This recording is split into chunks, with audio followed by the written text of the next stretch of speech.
Smart phone ഉപയോഗിക്കുന്ന ഏതൊരാളും ഇന്ന് ഏറ്റവും കൂടുതൽ പേടിക്കുന്ന ഈ ഒരു കാര്യമാണ്. നമ്മുടെ ഫോണിൻ്റെ ഡിസ്പ്ലേ ഒരു ദിവസം രാവിലെ എടുക്കുമ്പോൾ ഫുള്ള് ഗ്രീൻ ആയിരിക്കും, അല്ലെങ്കിൽ വൈറ്റ് ആയിരിക്കും, അല്ലെങ്കിൽ ഡിസ്പ്ലേക്കകത്ത് ഗ്രീൻ ലൈനോ വൈറ്റ് ലൈനോ ഒക്കെ വരും. ഒരുപാട് പേർക്ക് പണി കിട്ടിയിട്ടുള്ളതാണ്. സാധാരണ എഡ്ജ് ഡിസ്പ്ലേ ഉള്ള ഫോണുകളിലായിരുന്നു ഇത് കണ്ടിരുന്നെങ്കിൽ ഇപ്പോൾ എല്ലാ ഫോണുകളിലും ഈ പ്രശ്നം ഉണ്ടാകുന്നുണ്ട്.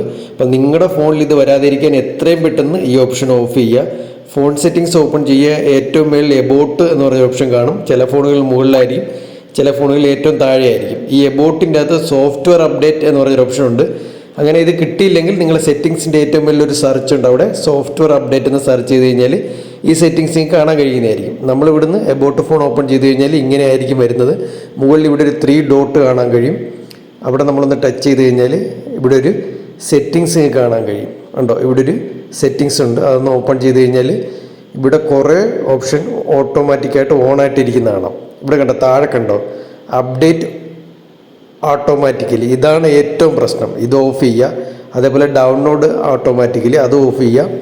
ഈ സോഫ്റ്റ്വെയർ അപ്ഡേറ്റ് എന്ന് പറഞ്ഞ ഓപ്ഷൻ ഓപ്പൺ ചെയ്യുമ്പോൾ അതിൻ്റെ അകത്ത് എന്തെല്ലാം ഓപ്ഷൻ ഓണായി കിടക്കുന്നു അതെല്ലാം നിങ്ങൾ ഓഫ് ചെയ്യുക.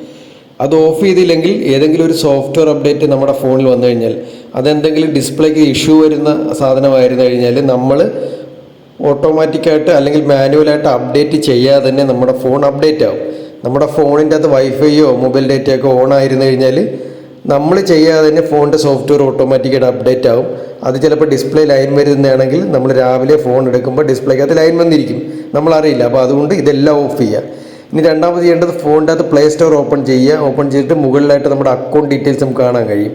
കണ്ടോ, ഇതാണ് നമ്മുടെ ഗൂഗിൾ അക്കൗണ്ടിൻ്റെ ഡീറ്റെയിൽസ് ഇവിടെ മുകളിൽ കാണാൻ കഴിയും.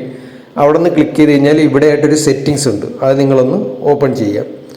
ഓപ്പൺ ചെയ്ത് കഴിഞ്ഞാൽ മുകളിലായിട്ട് ജനറൽ എന്ന് പറയുന്നൊരു ഓപ്ഷൻ ഉണ്ട്.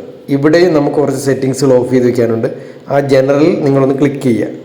ക്ലിക്ക് ചെയ്ത് കഴിഞ്ഞാൽ ഉണ്ടോ, ഇവിടെ ഒന്ന് ക്ലിക്ക് ചെയ്യുക. ക്ലിക്ക് ചെയ്ത് കഴിഞ്ഞാൽ വീണ്ടും കുറേ ഓപ്ഷൻസ് വരും. വീണ്ടും ജനറൽ ഒന്നുകൂടെ ക്ലിക്ക് ചെയ്യുക. ക്ലിക്ക് ചെയ്ത് കഴിഞ്ഞാൽ വീണ്ടും ഒന്നുകൂടെ ജനറലിൻ്റെ അകത്ത് ക്ലിക്ക് ചെയ്യുക. ക്ലിക്ക് ചെയ്താൽ ഇവിടെ കണ്ടോ നെറ്റ്വർക്ക് പ്രിഫറൻസ് എന്ന് പറഞ്ഞിട്ട് നമുക്കൊരു ഓപ്ഷൻ കാണാൻ കഴിയും. അത് നിങ്ങൾ ഓപ്പൺ ചെയ്ത് കഴിഞ്ഞാൽ ഇവിടെ കണ്ടോ ആപ്പ് ഡൗൺലോഡ് പ്രിഫറൻസ് എന്ന് പറയുന്നത് ഓട്ടോ ഡൗൺലോഡ് എന്നുള്ള മാറ്റിയിട്ട് ആസ്ക് മീ എവരി ടൈം എന്നുള്ള ഏറ്റവും താഴെയുള്ള ഓപ്ഷൻ ആക്കി കൊടുക്കുക. എന്നിട്ട് തൊട്ട് താഴെ ഓട്ടോ ഡൗൺലോഡ് ആപ്സ് എന്നുള്ളത് ഓപ്പൺ ചെയ്തിട്ട് ഓവർ എനി നെറ്റ്വർക്ക് അല്ലെങ്കിൽ ഓവർ വൈഫൈ എന്നുള്ള മാറ്റിയിട്ട് ആസ്ക് മീ എവരി ടൈം എന്ന് ആക്കി കൊടുക്കുക. അപ്പോൾ ഈ രണ്ട് ഓപ്ഷൻ നിങ്ങൾ ആസ്ക് മീ എവരി ടൈം ആക്കിയില്ലെങ്കിൽ വൈഫൈയുമായിട്ടോ ഇൻ്റർനെറ്റുമായിട്ടോ കണക്റ്റ് ആക്കുമ്പോൾ ഓട്ടോമാറ്റിക്കായിട്ട് നമ്മുടെ ഫോണിൻ്റെ ആപ്ലിക്കേഷൻ അപ്ഡേറ്റ് ആകുന്നതായിരിക്കും. ഇതുണ്ട്. മൂന്നാമതായിട്ട് ഓട്ടോ പ്ലേ വീഡിയോസ് ഉണ്ട്, അത് മാറ്റിയിട്ട് ഡു നോട്ട് പ്ലേ വീഡിയോസ് എന്നാക്കുക. ഈ 3 ഓപ്ഷനും നമ്മൾ പ്ലേ സ്റ്റോറിൽ നിന്ന് ഓഫ് ചെയ്യണം. അല്ലെങ്കിൽ നമ്മുടെ ഫോണിലെ ആപ്ലിക്കേഷൻ ഒക്കെ നമ്മുടെ പെർമിഷൻ ഇല്ലാതെ തന്നെ ഓട്ടോമാറ്റിക്കായിട്ട് അപ്ഡേറ്റ് ആകും. അപ്പോൾ നമ്മൾ സോഫ്റ്റ്വെയർ അപ്ഡേറ്റ് പോലെ തന്നെ നമ്മുടെ ഫോണിലെ ആപ്ലിക്കേഷൻ അപ്ഡേറ്റ് ചെയ്യുമ്പോഴും ഈ ഒരു സ്ക്രീനിൻ്റെ അകത്ത് ഗ്രീൻ ലൈൻ വരാനുള്ള സാധ്യതയുണ്ട്. അപ്പോൾ നിങ്ങൾ പ്ലേ സ്റ്റോറിൽ പോയിട്ട് നിങ്ങളുടെ ആപ്ലിക്കേഷൻ്റെ ഓട്ടോ അപ്ഡേറ്റ് കൂടെ ഓഫ് ചെയ്ത് വയ്ക്കുക.